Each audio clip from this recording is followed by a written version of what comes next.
Hi everyone! Welcome to my YouTube channel where you can find videos that will make math more fun and easy for you to become winner in numbers, winner in life.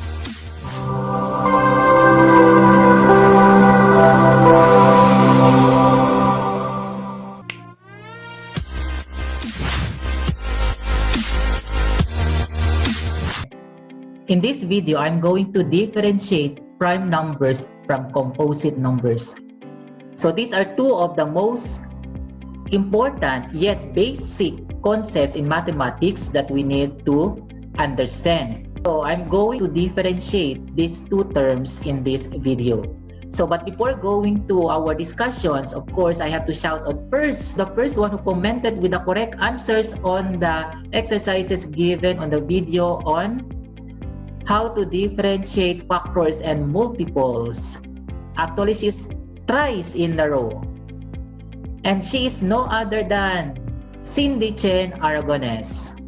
Cindy, thank you very much for your support and for watching my videos. I hope that you will continue supporting my YouTube channel. But for those who have not commented yet or suggested any topic for my future videos, you can do so by following these simple steps.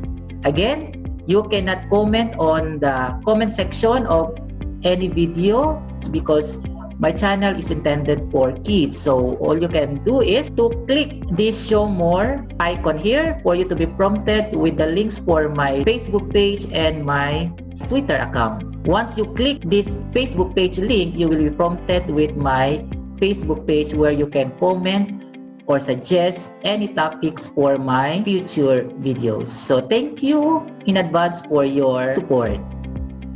So going to our main discussions on differentiating prime numbers from composite numbers, let us take a look at these illustrations.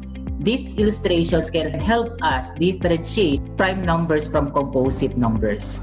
So we have here prime numbers, we have 2 and 5, while composite numbers 4 and 10. So how did we know that 2 and 5 are prime numbers, and how did we know that 4 and 10 are composite numbers? So let us take a look at the illustrations. We are going to group each number as many groups as possible. So when we group them, there must be the same number of units per group. So let us start with 2. So if we have 2 units, we can group the 2 as one group. If we have one group, there are 2 units. We can also group 2 into 2 groups with 1 unit per group. So we have 2. For 5, we can group 5 into 1 group. So if we will group 5 into 1 group, we have 5 units in the group. We can also group 5 into 5 groups with 1 unit per group.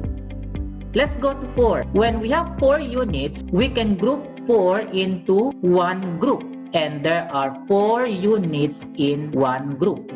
Aside from 1, we can also group 4 into 2 equal groups with 2 units per group. We can also group 4 into 4 equal groups with 1 unit per group. Let's go to 10. If we have 10 units, we can group the 10 units into 1 group with all the 10 units in the group. We can also group 10 into 2 equal groups. So we have 5 units per group. Aside from 2 equal groups, we can also group the 10 units into 5 equal groups. So 1, 2, 3, 4, 5 with 2 units per group. And finally, we can group the 10 units into 10 equal groups with 1 unit per group. So we can see here the number of groups that we can form for prime numbers and for composite numbers. So if we look at prime numbers, the 2 examples, 2 and 5, can only be grouped into 2 different groups. And for composite numbers, more than 2 different groups. Let us try to differentiate prime numbers and composite numbers based on the given illustrations. So when we group the number, it is as if we are dividing the numbers. So that means that the number of groups can be the divisor of the given number. So for prime numbers, we can only divide the number into 2 different groups. So in other words, prime numbers have only two divisors. Since composite numbers can be grouped in more than two different ways, so meaning to say that composite numbers have more than two divisors. In our previous discussions, we say that a factor is a number that divides a given number equally. So, in other words, since 2 can only be divided equally by 1 and by 2, so meaning to say that 2 has only two factors, 1 and 2. And 5 has only two factors. So in other words, all prime numbers have only two factors. Based on our illustration, 1 is always a factor of the number. Aside from 1, the other factor is the number itself. So if you have 5, the factors of 5 are 1 and itself. But for composite numbers, aside from 1 and itself, there are other factors. So the number of factors for composite numbers is more than 2. So that's how we differentiate prime numbers from composite numbers. Again, a prime number has only two factors, 1 and itself. But for a composite numbers, there are more than two factors aside from 1 and itself.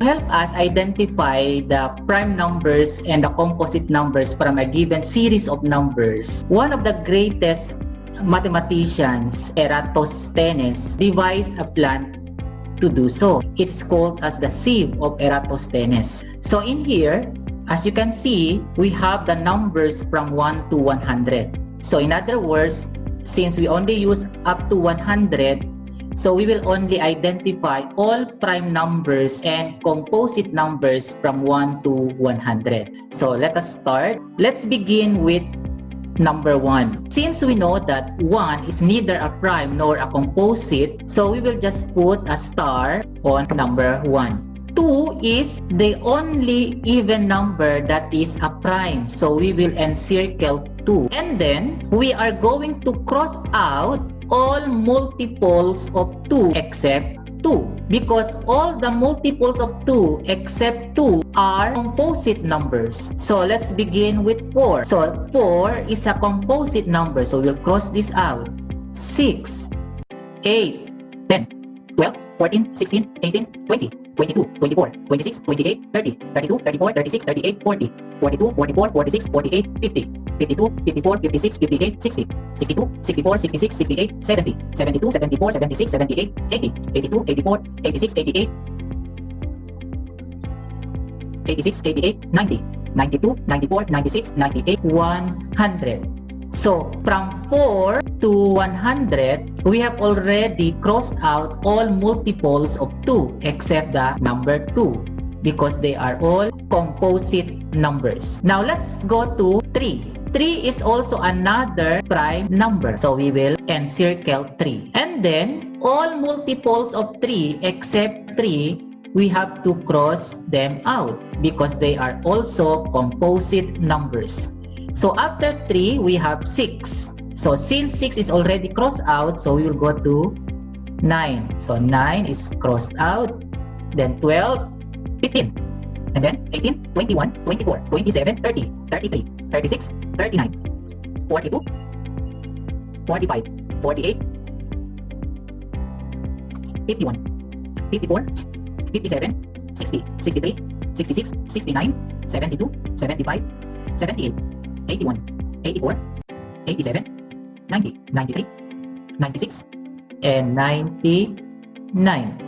Next, we are going to encircle 5 because 5 is also a prime number. So the same process, we are going to cross out all multiples of 5 except the number 5. We have 10, 15, 20, 25, 30, 35, 40, 45, 50, 55, 60, 65, 70, 75, 80, 85, 90, 95, 100.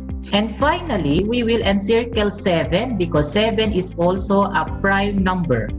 And then the same process, we have to cross out all multiples of 7 except the number 7. So after 7, we have 14. We don't need to cross out 14 because it is already crossed out. And then 21, 28, 35, 42, 42, 49, 56, 56, 63, 70, 77, 84, 91, and then 98. So we are done crossing out all composite numbers. All those numbers that have not crossed out are prime numbers. So we will encircle them. So we have 11, 13, 17, 19, 23, 29, 31, 37, 41, 43, 47, 53, 59, 61, 67, 71, 73, 79, 83, 89, and 97. So, in other words, we have only the following prime numbers from 1 to 100, starting with the smallest, which is the 2. 2, 3, 5, 7, 11, 13, 17, 19, 23, 29, 31, 37, 41, 43, 47, 53, 59, 61, 67, 71, 73, 79, 83, 89, and 97. So in other words, 97 is the greatest prime number that is less than 100. So let us count how many prime numbers do we have. 1, 2, 3, 4, 5, 6, 7, 8, 9, 10, 11, 12, 13, 14, 15, 16, 17, 18, 19, 20, 21, 22, 23, 24, 25. So there are 25 prime numbers from 1 to 100. So in other words, since 1 is neither prime nor composite, there are 74 composite numbers from 1 to 100. And then the 25 are prime numbers, and then we have 1 as neither prime nor composite number. So this time, it's now your turn to answer the following exercises. And of course, when you are done answering, you can send in your comment with your correct answers on my Facebook page. So answer the following questions. How many prime numbers are there from 1 to 20? What is the smallest 3-digit composite number? So when you send in your comment, please include the tag #PrimeComposite and then your correct answers for you to get a chance for a free shout out on my next video. Thank you. Thank you for watching. I hope that you have learned and enjoyed watching this video. See you on my next video.